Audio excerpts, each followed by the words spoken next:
हम करेंगे exercise 1.4। Exercise 1.4 में हमने ये बताना है कि दशमलव प्रसार शांत है या अशांत आवर्ती। ठीक है, इसमें जो आपका फर्स्ट पार्ट है वो दिया हुआ है 13/3125। शांत और अशांत, आवर्ती और अनावर्ती, ये हमने 9th में किया था। अगर आपको याद नहीं है तो मैं आपको थोड़ा याद दिलाती हूँ।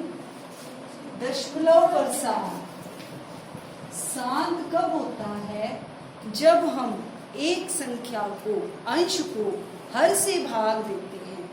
ठीक है, भाग देने के बाद वो भागफल जो होता है वो खत्म हो जाए।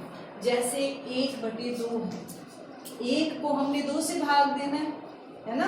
पहले तो ये जा ही नहीं रहा। ठीक है, अब पॉइंट लगेगा तो अब ये कितने पे जाएगा? 5। ठीक है, अब ये खत्म हो गया ना, पूरा पूरा चला गया। जब ये पूरा पूरा चला गया, रिमाइंडर कुछ भी नहीं बचा, 0 है रिमाइंडर, तब हम उस दशमलव प्रसार को कहते हैं। दशमलव के बाद रकम अब खत्म हो गई ना, उस दशमलव प्रसार को हम क्या कहते हैं? शांत। ठीक है, एक होता है अशांत।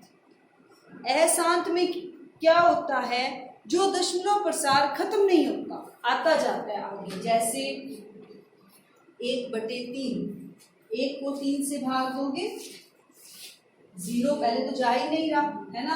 अब कितने पे जाएगा? 3। ठीक है, अब 3, अब 3। क्या ये कभी खत्म होगा? नहीं होगा ना। ठीक है, तो ऐसे दशमलव प्रसार कैसे होते हैं? ठीक है, अब अशांत में भी 2 टाइप के होते हैं, अशांत आवर्ती और अशांत अनावर्ती। अब इसमें आवर्ती का मतलब जो रिपीट होता रहे, बार बार आता रहे। अब 3 ही आएगा और तो कुछ भी नहीं आएगा इसमें, है ना। तो मैं इसको कैसे लिख सकती हूँ? 0.3 के ऊपर क्या लगा दूंगी? बार। बार का क्या मतलब है? जो संख्या बार बार आती रहे। तो इसमें 3 बार बार आता रहेगा। तो इस संख्या को मैंने रोक दिया, है ना, और मुझे बार को देखकर पता लग गया कि ये संख्या ही आगे आएगी बार बार। ठीक है, तो ऐसा जो दशमलव प्रसार होता है वो होता है अशांत आवर्ती। कैसा होता है? अशांत आवर्ती। और इंग्लिश में कहते हैं इसको, जो शांत होता है उसको कहते हैं टर्मिनेटिंग। टर्मिनेट इंग्लिश पढ़ते हो ना? टर्मिनेट का मीनिंग क्या होता है? टर्मिनेट का मीनिंग होता है खत्म हो जाए, है ना, जो चीज खत्म हो जाए। ठीक है, तो शांत का मतलब जो दशमलव प्रसार खत्म हो जाए, तो इसलिए उसको क्या बोलते हैं? टर्मिनेटिंग। और जो खत्म नहीं होता उसको क्या कहते हैं? अशांत। इंग्लिश में कहते हैं नॉन टर्मिनेटिंग। टर्मिनेटिंग तो खत्म हो जाए, है ना, और जो खत्म ना हो तो वो कैसा होगा? Non terminating. आवर्ती का मतलब रिपीट हो, बार बार रिपीट हो रहा है ना 3, तो आवर्ती को कहते हैं रिपीटिंग। रिपीट का मतलब क्या होता है? बार बार, है ना। जैसे मैं कहती हूँ, क्वेश्चन सुना रहे हो आप, एसएस के क्वेश्चन सुना, एक लाइन को आप 2 बार बोलो, भूल जाओ, फिर आगे क्या नहीं है, फिर आप वही लाइन बोलते जाओ, तो आप रिपीट कर रहे हो ना वो वाली लाइन। तो मैडम आपको कहेगी रिपीट मत करो लाइन, बार बार आगे बोलो। कहते हैं ना मैडम रिपीट मत करो, है ना। रिपीट का मतलब यानी बार बार आना। ठीक है, आवर्ती बोलते हैं उसको। अच्छा, ऐसे भी तो हो सकता है 3 ना आए बार बार, हो सकता है अब हम भाग दें तो ऐसे आए।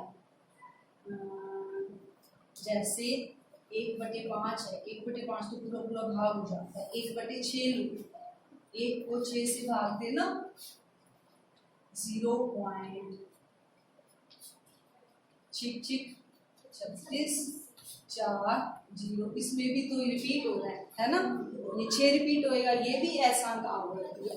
समझ लो ऐसे आ रहा कुछ 0.1232597 ऐसे आता जाता है, खत्म तो होता ही नहीं और रिपीट भी नहीं होता, और नंबर्स आते जा रहे हैं बदल बदल के। ठीक है, तो ऐसा है तो अशांति मतलब वो खत्म तो हो ही नहीं रहा, नॉन टर्मिनेट तो वो है ही, लेकिन वो रिपीट भी नहीं होता। तो नॉन टर्मिनेटिंग, नॉन रिपीटिंग, ना तो वो खत्म हो रहा है ना ही वो रिपीट हो रहा है। तो अशांत तो है ही और साथ में आवर्ती नहीं है, तो आवर्ती नहीं है तो क्या कहते हैं उसको, अनावर्ती। ठीक है, नॉन टर्मिनेटिंग, नॉन टर्मिनेटिंग और नॉन रिपीटिंग। ये अब ये तो मैंने आपको बताया शांत क्या होता है, अशांत क्या होता है, ये 9th में पढ़ा हुआ है आपने। ठीक है, अब एक तो ये तो आप देखोगे भाग देके कि दशमलव प्रसार कैसा है, टर्मिनेट हो रहा है या नहीं हो रहा, शांत है, अशांत है, अशांत आवर्ती है या अशांत अनावर्ती है ना, कैसे पता लगेगा आपको, भाग देकर ना। लेकिन जो हमने फर्स्ट क्वेश्चन करना है वो कह रहे हैं कि बिना भाग दिए बताओ, फर्स्ट क्वेश्चन की स्टेटमेंट पढ़ो, वो कह रहे हैं बिना लंबी विभाजन प्रक्रिया के, यानी आपने इसको इससे भाग नहीं देना और आपने फिर भी बताना है कि ये कैसा है दशमलव प्रसार। देखो अब इसके लिए एक तरीका है, इसके लिए हम क्या करते हैं, हम हर के गुणनखंड बनाते हैं, हर के, हर क्या है 3125, इसके हम क्या बनाएंगे, गुणनखंड। अगर तो गुणनखंड 2 की पावर n और 5 की पावर m के रूप के हैं, इसके अलावा और कोई गुणनखंड नहीं बन रहा, 2 की पावर n का मतलब 2 की घात आ रही है, 2 गुना 2 गुना 2 इस टाइप के आ रही है, और 5 गुना 5 गुना 5 इस टाइप के, इसके अलावा और कोई गुणनखंड नहीं आता, 3 5 7 3 7 ऐसे। ठीक है, तब तो हम कहेंगे कि वो दशमलव प्रसार शांत है, अगर 2n और 5 की m के रूप का है तो। अगर हर इस रूप का नहीं है तो कैसा होगा, अशांत और आवर्ती, अशांत और कैसा, आवर्ती, रिपीटिंग यानी। ठीक है, अब हम इससे चेक करेंगे।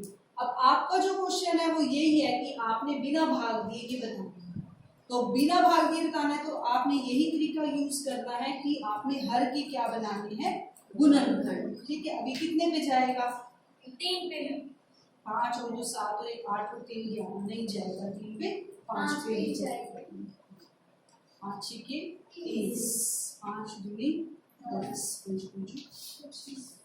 5 एकम 5, 5 दूनी 5 दूनी 25, फिर 5 पे है ना। ठीक है, अब ये क्या है, 3125 के क्या बने, 1 2 3 4 5 है ना, 5 गुना 5 गुना 5 गुना 5 गुना 5, तो मैं इसको लिख सकती हूँ 5 की पावर 5, तो 5 की कुछ पावर बन गई ना, है ना, तो मैं इसको क्या लिख सकती हूँ, 3125 को 5 की पावर 5 और 2 की पावर कुछ लिख सकती हूँ, 2 वैसे तो इसका गुणनखंड नहीं है, नहीं है ना, तो मैं 2 कैसे लिख सकती हूँ, लिख सकती हूँ, लिख सकती हूँ, 2 की पावर 0 तो लिख सकती हूँ। 2 की पावर 0 का क्या मतलब है, सुनैना 2 की पावर 0 का क्या मतलब है, 2 किसी की भी पावर 0 होती है वो 1 होती है, तो मैं किसी भी संख्या को 1 से गुना कर सकती हूँ, कर सकती हूँ ना, तो 1 को मैं 2 की 0 लिख सकती हूँ। तो इसका मतलब मैं क्या कहूंगी, हर जो है वो 2 की पावर n गुना 5 की पावर m के रूप का है, इसीलिए दशमलव प्रसार कैसा है, दशमलव प्रसार कैसा है, शांत है। अगर 2 की पावर n 5 की पावर m के रूप का है तो दशमलव प्रसार कैसा होता है, शांत। इसका दूसरा पार्ट है 17/8, बहुत आसान है, देखो 8 के बनाओ अभाज्य गुणनखंड,